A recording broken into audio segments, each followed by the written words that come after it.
بسم الله الرحمن الرحيم. الحمد لله رب العالمين والصلاة والسلام على سيد المرسلين محمد وآله وصحبه أجمعين. ستاسو په دې ښکلي محفل کې د نبي کریم صلی الله علیه وسلم یو حدیث تاسو ته ووایم چې د جنت محفل پکې یادېږي. بیا به یوه خاطره درته ووایم انشاءالله. بیا کېدای شي کوم پیام د مجاهدینو مور او پلار ته وي هغه هم په اختصار سره درته ووایم. عن أنس رضي الله عنه قال قال رسول الله صلى الله عليه وسلم إذا دخل أهل الجنة الجنة فيشتاق بعضهم إلى بعض فيسير ذا إلى ذا. انس رضی الله عنه څخه روایت دی، فرمایي چې رسول الله صلی الله علیه وسلم فرمایلی چې کله انسانان کله مسلمانان جنت ته داخل شي د ملګري دوستان په دنیا کې چې څوک دوستان او ملګري وو یشتاق بعضهم الى بعض د ملګري به یو بل ته شوق وي چې یو بل سره وویني. کم ملګري چې په دنیا کې یو بل سره د الله لپاره محبت کوله. فیسیرو نو راپورته به شي، تختونه به روان شي. تخت چې صرف په زړه کې د تمنا راشي زه له فلاني ملګري سره ملاقات ته په میلاو شم، نو د هغې تخت به راپورته شي. هغه به د هغه ملګري د چا خواهش چې کوي د هغې ملګري ملاقات ته به لاړ شي حتی یجتمعا، تر دې پورې چې د دوی ملاقات به سره وشي په جنتونو کې. نو بیا به څه فیسأل صاحبه، نو دی به په دې کې به د یو ملګری د بل نه پوښتنه کوي هل تعلم متى غفر الله لنا، تا ته پته شته چې موږ الله عز وجل کله وبخلو؟ یعنې په دنیا کې الله رب العزت موږ کله وبخلو؟ هغه محفل درته، هغه انجمن درته یاد دی، هغه مجلس درته یاد دی؟ نو ملګری دوست به یې ورته وایي عندما كنا في موضع كذا وكذا غفر الله لنا. په یاد دي په دنیا کې په یو ځای کې په یو مجلس سره یو ځای شوي وو، په یو مجلس کې په یو انجمن کې په یو محفل کې سره یو ځای وو، د الله نه هم د مغفرت دعا وغوښته. په هغه مجلس کې الله رب العزت موږ تاسو ته مغفرت وکولو او دغه عظیم جنتونه یې را نصیب کړل. الله رب العزت موږ تاسو ته هغه مجلس را نصیب کړل. قدرمنو او ګرانو وروڼو، والله العظیم چې د دنیا نعمتونه راټول کړئ که د دغه مجلس خوند پکې پیدا کړئ. دا وګورئ دغه خړې خیمې، دغه باران، دغه درزهار، دغه فقر، د مور و پلار جدایي، د ملګرو دوستانو نه جدایي، خپل خپلوانو نه جدایي، خو د دې باوجود هم دغه د خوشحالۍ او د خوند او د مینې محبت ژوند به په هیڅ ځای کې پیدا نه کړی. ورونو د دې عظیم نعمت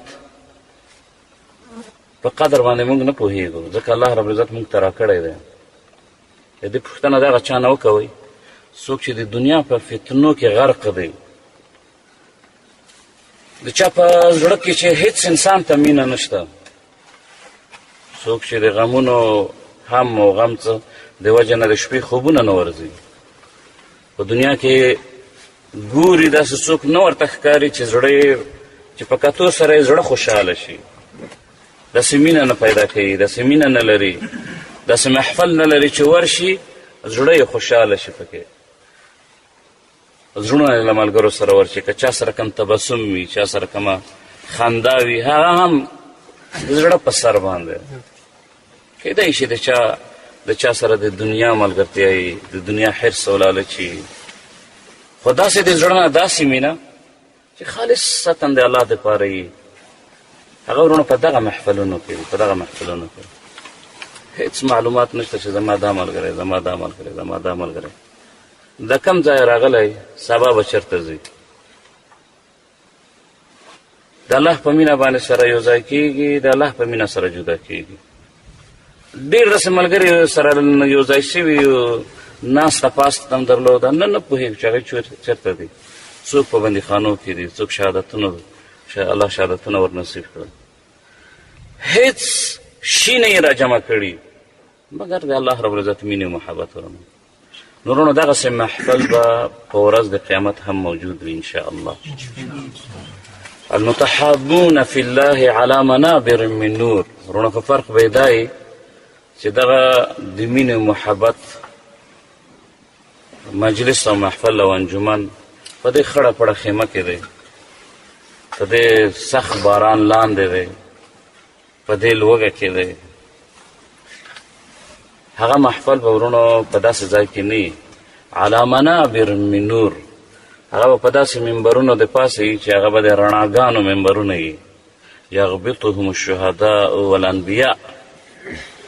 داسې منابر به وي، داسې منبرونه به وي د روښنایۍ د رڼا دومره بلند او بالا به وي.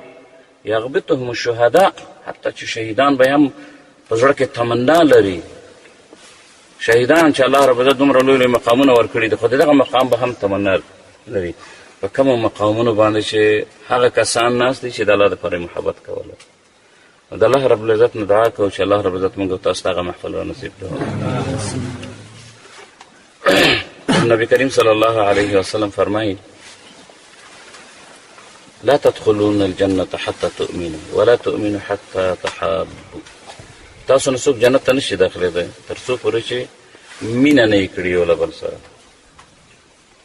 تر څو پورې چې ته یو له بل سره مینه نه یې کړې. ورونو دا کومه مینه ده چې الله رب العزت پې جنت ورکوي؟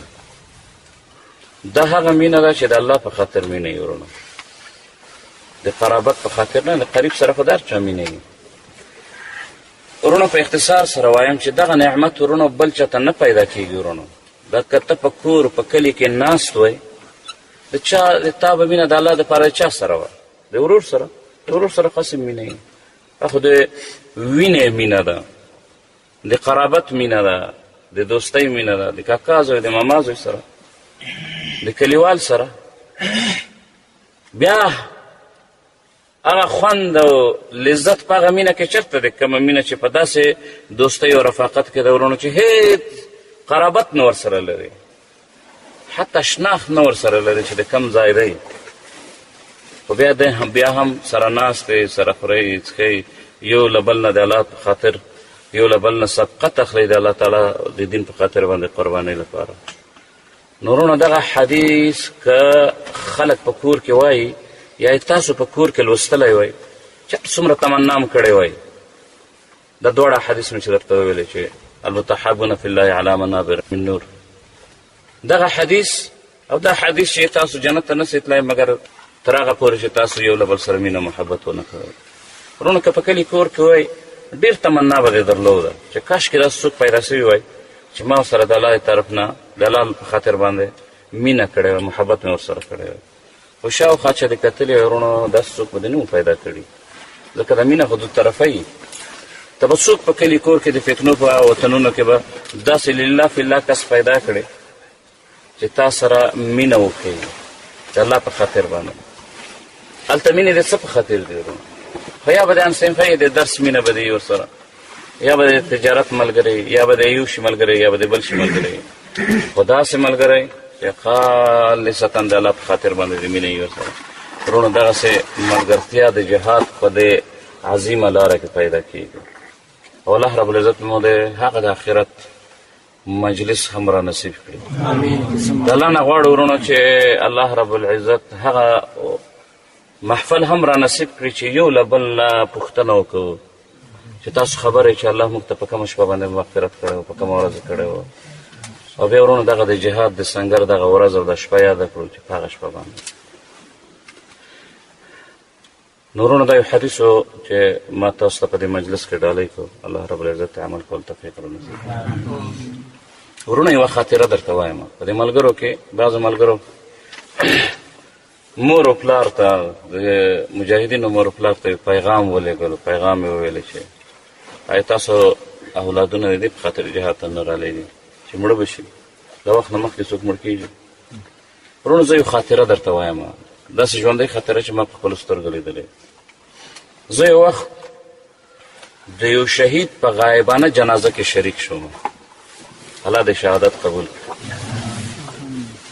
عجیبه دا وه چې کله د شهید جنازې ته غایبانه جنازې ته ورغلو د هغې کلي ته خبر شو چې په همدغه ورځ باندې د دغه شهید چې موږ یې غایبانه جنازه کوو غایبانه جنازه په دې وجه باندې کوله چې هغه د دښمن په منطقه کې پاتې و دغسې یو فدایي حمله یې کړې وه چې د دښمن په صفونو کې ننوتلی و شهید یې همالته پاتې و شهید یې نه ورکولو نو کورنۍ او خلکو د هغې غایبانه جنازه وکوله د تقدیر خبره وه چې په همدغه ورځ باندې په کومه ورځ باندې چې دغه ځوان شهید کیږي په همدغه ورځ باندې د ده یو بل ملګری و چې یو وخت د وختونو نه د ده د جهاد ملګری و په یو ځای باندې د مکتب نه په یو ځای باندې جهاد ته راوتلي وو په یو ځای باندې معسکر ته تللي وو د جهاد په خاطر باندې خو د یو پلار معسکراتو ته راغلو او وایي چې هغه زوی خپل ورسره بوتلو هره حیله او په هره بانه باندې چې بوتلو خو د دې په خاطر باندې بوتلو چې د جهاد دی په دې کې مړ نه شي په دې کې مرګ دی په دې کې بندیخانې دي خو د بل ملګری یا د بل دوست یې پاتې شو په جهاد هغې ته خپل مور و پلار الله رب العزت دا همت ورکړی و چې وصیت او نصیحت یې ورته کړی چې لاس یې د الله په لار کې جنګېږي مرګ او ژوند د الله په لاس کې دی وروڼو هغه دواړه ملګري په یو وخت کې مړه شول په یو وخت کې د ځمکې او د اسمان فرق دی په دې دواړو مرګونو کې وروڼو د یو د الله په لاره کې شهید شوی و شهید محفل ته چې ورغلو باور وکړئ وروڼو خواږه سره تقسیمول مټایان سره تقسیمول دومره خوشحاله و دومره فخر یې کول چې الحمدلله چې الله رب العزت زموږ په کورنۍ کې یو شهید پیدا کړو او الله رب العزت زموږ د کورنۍ نه د موږ د شفاعت په خاطر باندې آخرت ته یو کس ولېږلی خوشحاله و مطمئن و زړونه یې مطمئن په همدغه ورځ باندې چې موږ دې جنازې غایبانه جنازې ته حاضر وو دغه بل ځوان چې پلار یې په زور باندې له معسکر نه راګرځولی و د هغې مړی په دې کلي کې پروت و په همدا ورځ باندې په کومه واقعه کې په کومه حادثه د موټر په حادثه کې مړ شوی و د هغې مړی په دې کلي کې پروت و په همدا ورځ باندې په کومه واقعه کې په کومه حادثه د موټر په حادثه کې مړ شوی و جنازه یې مړی راوړی و د ټولو نه تعجبور دا ده چې د هغه بل ملګري چې د موټر په حادثه کې مړ و د هغې پلار او کورنۍ ټول د دغه شهید جنازې ته راغلي وو خپل مړی په کور کې همدغسې پرېښی و سرونه یې ښکته وو افسوس یې کولو تمنا یې درلوده چې کاش موږ د خپل زوی نه وای راوستلی ځکه هغه په داسې مرګ نه و مړ په عادي مرګ هم نه و مړ کله چې د جهاد نه راواپس شوی و په نورو لارو باندې اخته شوی و د مرګ هم په یو بده واقعه کې د مرګ پېښ شوی و وروڼو دا یو خاطره ده چې ما په خپل ژوند کې لیدلې ده هغه مور و پلار د هغې پلار او وروڼو د خپل مړي جنازه پرېښوده د شهید غایبانه جنازې ته راغلی وه ځکه دا ورته فضیلت ښکارېدله نو موږ هم داسې وایو د مور و پلار ته وایو خپل مور و پلار ته وایو او د ټولو مجاهدینو په نمایندګۍ باندې د ټولو مجاهدینو مور و پلار ته وایو چې د دنیا ژوند والله عظیم څو ورځې ژوند دی څو ورځې ژوند دی ډېر کم دی ډېر څومره چې تصور کولی شي دومره کم دی دغه ځوانان زمن چې تاسو لرئ مور و پلار ته وایم والله العظیم یوه ورځ به ځي سترګې به یې پټېږي خو ډېر فرق دی د ځمکې او د اسمان فرق دی چې د چا زوی د الله په لاره کې د الله د دین د سربلندۍ دپاره د نفاظ شریعت دپاره شهید شي چې په دنیا کې پرې سرلوړی په آخرت کې به د شفاعت سبب درته ګرځي او د هغه مړي تر منځ چې په کور کې به د کټ سر ته به ناست وي زاړی به زوی به هم درنه تلی وي او هېڅ فایده به یې درته نه وي رسولی په دنیا کې نو مور و پلار ته وایو چې والله العظیم ما په دنیا کې دومره رحیم ځوانان په مور و پلار باندې نه دي لیدلي لکه په دې جهاد کې چې ما لیدلي دي ورونو د خپل زړه حال هم وایو په الله مې د قسم وي د هر مجاهد په نمایندګۍ زه دا وایم په ډاډه زړه وایم چې مجاهدین د مور او پلار عاق نه دي، والله العظیم د مور او پلار په نسبت باندې بې ادبه نه دي، زړونه یې کلک نه دي. دا چې د مور او پلار نه راجدا کېږي، د خپل اولادونو نه راجدا کېږي، والله سنګدله نه دي، کلک زړې نه دي. خو الله رب العزت د نورو مورانو اوښکې په زړه کې ورغورځولي دي. الله پاک په زړه کې د نورو مسلمانانو درد ورغورځولی دی. موږ مور ته وایو، خپلې مور ته وایو، د هر مجاهد مور ته وایو چې مورې په الله مې د قسم وي که د دې په وجه باندې ستا نه راجدا شوی یم چې په زړه مې کلک دی. والله ما د امت مسلمه د مورانو اوښکې لیدلي دي، د هغې تار تار ګریوان مې لیدلی، ما مورانې لیدلي چې د پیغلو لوڼو عزتونه یې د هغې په مخ کې لوټ شوي دي. ما مورانې لیدلي چې د هغې په مخ کې د هغې ځوان زمن واړه ماشومان د هغې په مخ کې حلال شوي دي. والله مورې زه د هغه مور درد راویستلی یم. د هر مجاهد خور ته وایم چې والله خویندو زموږ زړونه کلک نه دي، موږ نه غوښتل چې له تاسو نه جدا شو، له تاسو نه راوځو، خو نورې خویندې مې لیدلي دي، هغه هم زما خویندې دي. ما د عافیه صدیقي اوازونه هم اورېدلي، د هغې تصاویر مې هم لیدلي. ما د فاطمه عراقي تصاویر هم په جیل کې لیدلي. ما د هغه سلګونو او زرګونو خویندو آهونه او اوازونه اورېدلي. ما د هغه خویندو خطونه هم لیدلي، لوستلي مې دي چې د بندیخانو نه یې خپلو وینو باندې لیکلي دي. اواز یې ماته کړی، ماته د امت ځوانانو ته یې اواز کړی. زه د امت ځوان یم، هیڅ عذر نه لرم.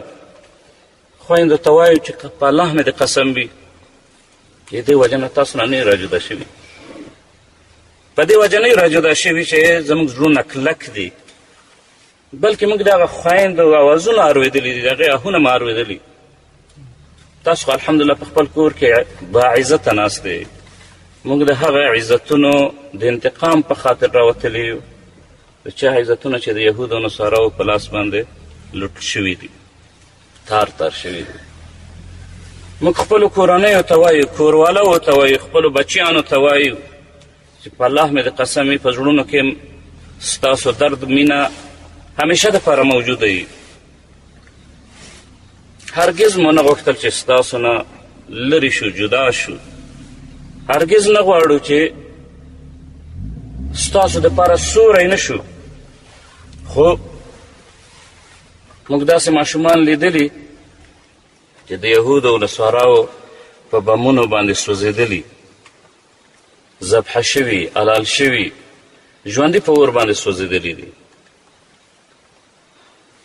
که الله رب العزت زموږ امت عزیزه کړو، هرګز به موږ له تاسو نه جدا نه شو. ځکه موږ پوهېږو چې د جنت د مور او پلار د مور تر پښو لاندې دی. موږ به هرګز د مور نه بیا جدا نه شو که دا امت الله رب العزت عزیزه کړو او زموږ د خویندو عزتونه او ابرو دا خوندي شول. نو د ټولو مجاهدینو په نمایندګۍ ځکه خبره کوم چې د مجاهدین په خپلو سترګو ګورم، وینم یې، د ټول هم دغه احساس دی. ما مجاهدین په د مور او پلار ته د دعا په حالت کې لیدلي چې ژاړي، مور او پلار ته دعا غواړي. ما داسې مجاهدین لیدلي چې بار و بار له یو بل ملګري نه چې کله جدا کېږي په چا چې د خیر اراده وشي، خپل مور او پلار ته دعا ترېنه غواړي. که ژوندي وي صحت ورته غواړي، یا که وفات شوي وي مغفرت ورته غواړي. نو مور او پلار ته وایو چې والله سنګدله نه یو، زړونه مو کلک نه دي، د دین په خاطر باندې راوتلي یو.